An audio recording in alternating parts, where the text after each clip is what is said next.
자, 이번에 미국 증시 투자 전략 세워보는 시간입니다. 도움말씀의 송범선 썬투자실장 나와 계십니다. 안녕하십니까? 안녕하십니까?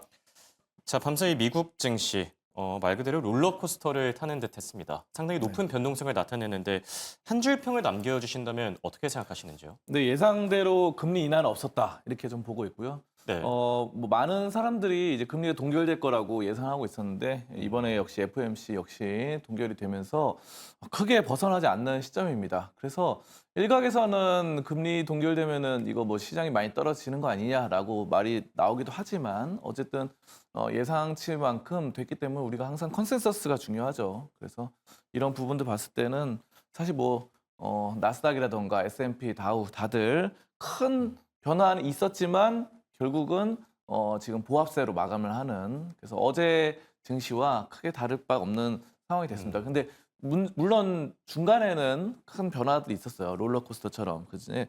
근데 결국에는 약간 수렴하는 평균값에 수렴하는 이런 장세가 나타났고요.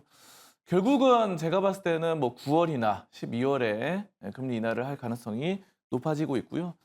이런 점들이 뭐 시장 예상치와 좀 부합하기 때문에 낮추긴 낮출 것 같아요. 지금 뭐 미국 30년물 국채가 5% 가까이 되더라고요. 네. 그래서 우리나라 10년물, 30년물보다 2배 이상 높다 보니까 미국이 30년물의 기준으로 봤을 때는 그래서 이거는 좀 너무 심하다라는 생각이 들고 미국이 GDP나 아니면 경제적인 규모로 봤을 때도 큰데 지금 어느 정도 줄이긴 할 것 같아요.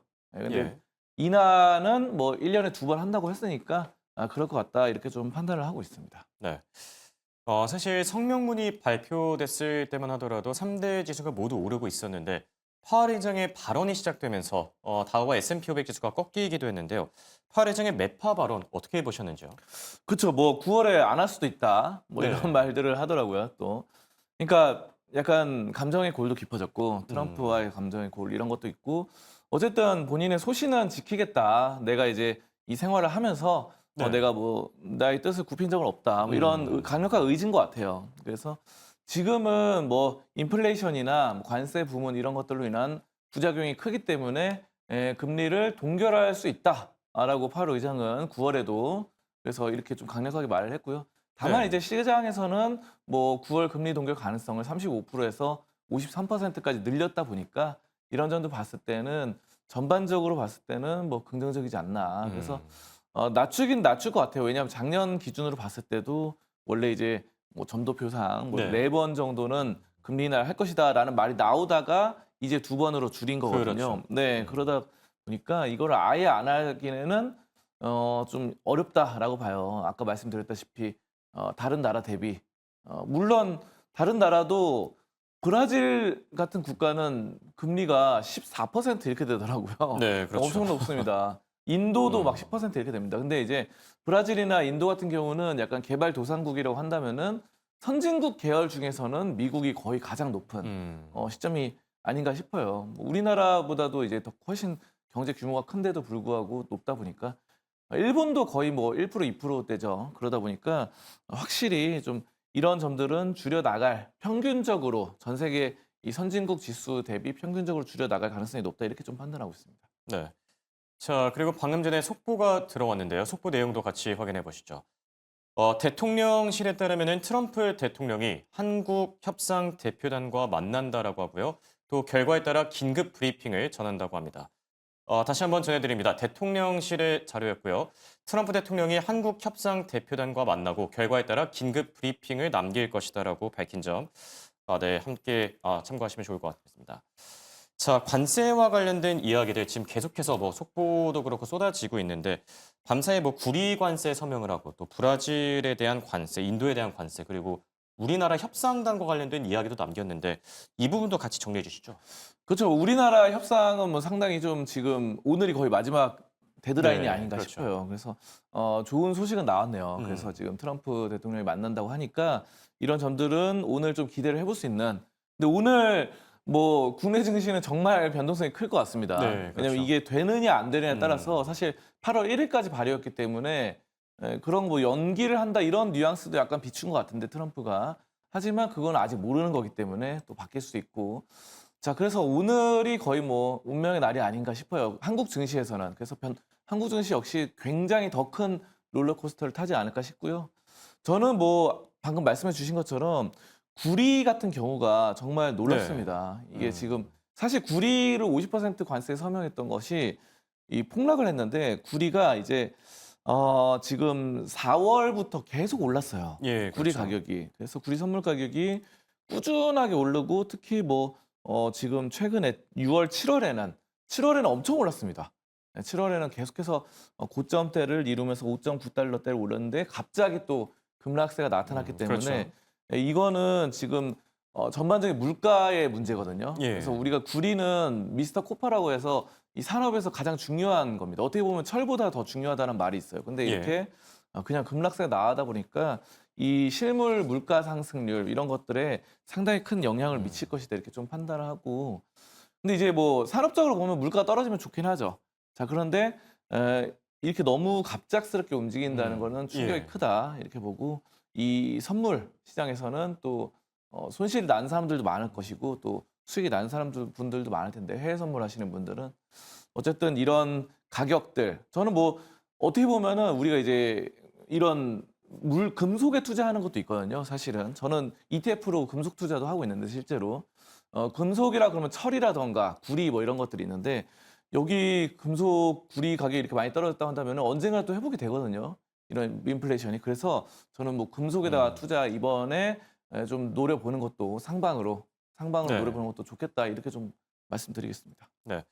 자, 관세 관련 내용들까지 체크를 해봤고요. 이번엔 종목 단으로 넘어가 볼까 합니다. 장 중의 주인공이 FOMC랑 관세 관련 소식들이라고 하면은 장 마감 이후의 주인공들이 바로 마이크로소프트와 메타였었죠. 후실적을 발표했는데요. 우선 마이크로소프트의 실적 어떻게 평가하시죠? 마이크로소프트 뭐 예상대로 뭐 괜찮게 잘 나왔다 이렇게 좀 보고요. 마이크로소프트의 그런 인스타그램이라던가 기존에 했던 인스타그램 아니죠. 메타가 인스타그램 예, 제가 잘못 예. 말씀드렸습니다. 마이크로소프트는 긍정적인 평가를 잘 나오고 있고 금융이나 제조, 국방 이런 쪽으로 네. 애저 기반 AI 서비스가 잘 되고 있습니다. 그래서 세택률이 증가를 하고 있기 때문에 마이크로소프트의 이런 점들은 좀 잘 되고 있고 뭐 이번에 뭐 기존의 윈도우 같은 부분들 잘 되고 있잖아요. 그래서 네. 윈도우 10은 종료를 하고 윈도우 11 위주 11번 위주로 하고 있는데 또 12번이 나옵니다. 윈도우 12가. 그러면서 이런 점들에 대한 새로운 제품에 대한 그런 독점력 윈도우를 안 쓰기가 어려워요. 이런 애플 거를 쓰지 않는 이상 뭐 이런 뭐 리눅스라던가 이런 OS를 자 그래서 지금 AI 인프라 투자 이런 클라우드 서비스 활발히 되고 있고 이 애저가 수요가 강력한 상황입니다. 그래서 클라우드 쪽으로 마이크로소프트는 잘 되고 있다 이렇게 좀 보고 앞으로의 뭐 이런 마이크로소프트는 안정적인 실적들 그동안 꾸준하게 유지를 했어요. 자 그러다 보니까 앞으로의 좀 발전 가능성도 기대된다 이렇게 좀 보도록 하겠습니다. 네. 지금 보면 M7 기업 가운데 테슬라를 제외하고는 계속 어닝 서프라이즈 호실적들을 발표하고 있는데 마이크로소프트는 지금 뭐 시간외 거래에서 7% 이제 9%까지 또 상승폭을 확대하고 있고요. 자, 그리고 마이크로소프트도 마이크로소프트인데 또 많이 오른 기업이 메타입니다. 메타도 네. 지금 시간외 거래에서 급등하고 있는데 메타의 실적은 어떻게 보셨죠? 메타도 좋게 나왔죠. 메타도 사실 메타는 마이크로소프트랑 다르게 예상치가 좀 안 좋을 것이다라는 의견도 좀 있었는데요. 예. 하지만 또 좋게 나왔습니다. 서프라이즈가 나오면서 매출이나 순이익 모두 2분기 서프라이즈 나오면서 괜찮았고 최근 분기 실적 발표마다 어닝 서프라이즈를 기록을 했습니다. 그러면서 AI 광고에서 탁월한 역량을 발휘하는데요. 제가 아까 앞서서 좀 잘못 말씀드렸는데 메타가 인스타그램하고 네, 그렇죠. 페이스북을 하죠. 원래 페이스북이었는데 종목명이 네. 이 저커버그가 이름을 바꿨죠 메타로. 그렇죠. 근데 뭐 인스타그램도 해야 되니까 인스타그램을 놓칠 수 없잖아요. 지금 어떻게 보면 페이스북보다 인스타그램 사용자가 더 많아졌기 때문에 영향력이 더 크죠. 예, 그래서 우리가 이제 인스타그램과 페이스북을 양대축으로 해서 굉장히 광고가 잘 되고 있습니다. 결국 이거 지금 하는 게 돈벌이 위해서 하는 거기 때문에 AI 광고를 인스타그램과 이 페이스북을 하고 있고 실제로 이런 말이 많이 나온다고 합니다. 우리가 이제 뭐 예를 들어서 뭐 가족과 함께 친구와 함께 오늘 어떤 옷을 사야겠어 이렇게 말을 했는데 그 옷을 사야겠어라고 했던 것이 인스타그램에 그냥 뜨는 거예요. 네, 그래서 인스타그램에 핸드폰을 딱 켰는데 그 옷에 관련된 그 기종이 뜬다. 이런 말들이 최근 많이 나오더라고요. 그래서 아 이거 핸드폰이 우리의 대화를 듣고 있는 거 아닌가? 인공지능이 뭐 이런 논란까지 나오고 있는데요. 그래서 저커버그가 신기술을 개발해서 이런 거 하고 있는 거 아닌가라는 생각 들지만 이건 음모론에 일단은 예. 불과하고요. 음모론이라는 거 음. 말씀드리고 어쨌든 지금 굉장히 AI 서비스가 잘 되고 있다는 측면을 말씀드린 거고 최근에 인재에 많이 투자를 했죠. 그렇죠. 새로운 예. 인재 또 인프라 투자 대규모 자금 투입을 했는데 아직은 다만 이제 가시적인 성과는 나오고 있지 않아요. 근데 이런 부분들은 보통 좀 한 몇 년 지나면 나옵니다.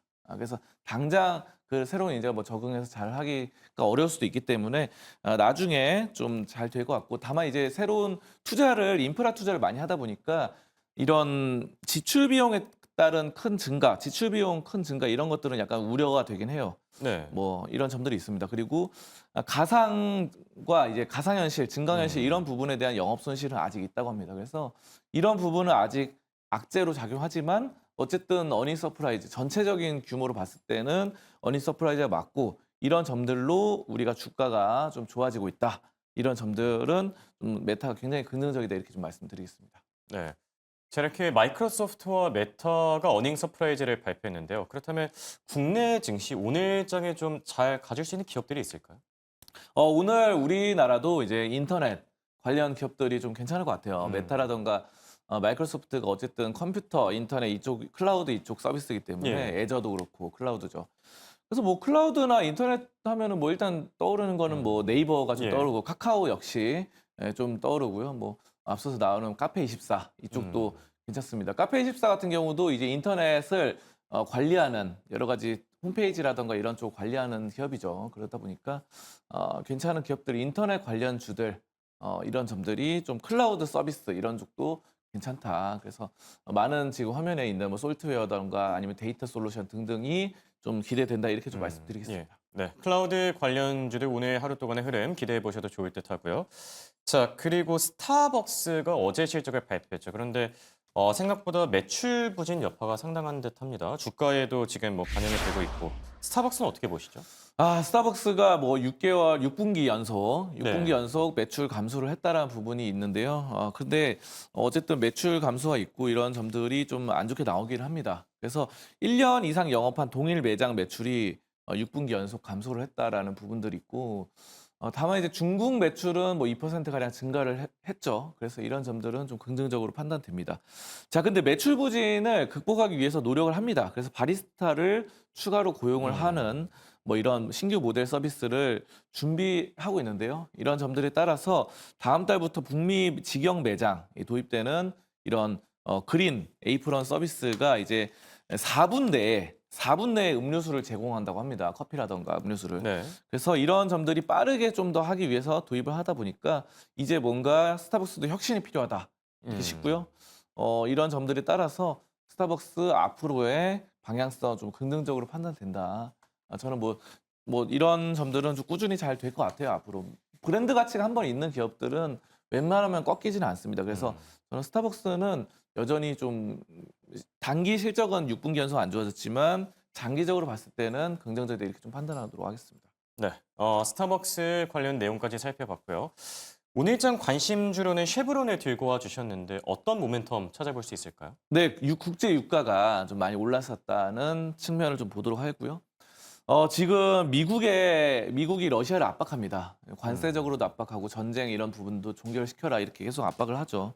그리고 간밤 사이에 이제 나왔었던 주요 지표 중에 하나가 원유 재고인데요. 네. 원유 재고가 이제 간밤 사이에 나오면서 미국에서 원유 재고가 증가를 했어요. 그래서 이런 점들이 원유 관련주들의 상승세를 불러일으킬 수 있다라고 봅니다. 다만 뭐 주가적으로 쉐브론이 좀 떨어지긴 했는데 네. 쉐브론 역시 원유 대장주이다 이렇게 말씀드리고요. 국제유가가 69달러까지 올라갔기 때문에 이런 점들 긍정적이고 여기에 더불어서 엑슨모빌까지도 우리가 좀 살펴볼 필요는 있다라고 보시고요.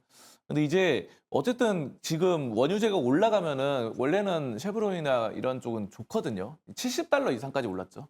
그래서 저는 이런 점들이 단순한 기술적인 반락일 뿐이고 장기적으로 봤을 때는 국제유가 상승과 함께 이런 점들은 이렇게 좀 긍정적으로 상방으로 좀 뻗어 나가고 있다. 이런 추세적인 측면이 상방이다 이렇게 좀 보면서 오늘 관심주로 쉐브론을 뽑도록 하겠습니다. 네. 쉐보론은 8월 1일에 또 실적을 발표하죠. 당장 내일 모레입니다. 해당 소식들도 참고해 보시면 좋을 듯합니다. 지금까지 도움말씀의 송범선 썬투자실장과 함께했습니다. 감사합니다. 감사합니다.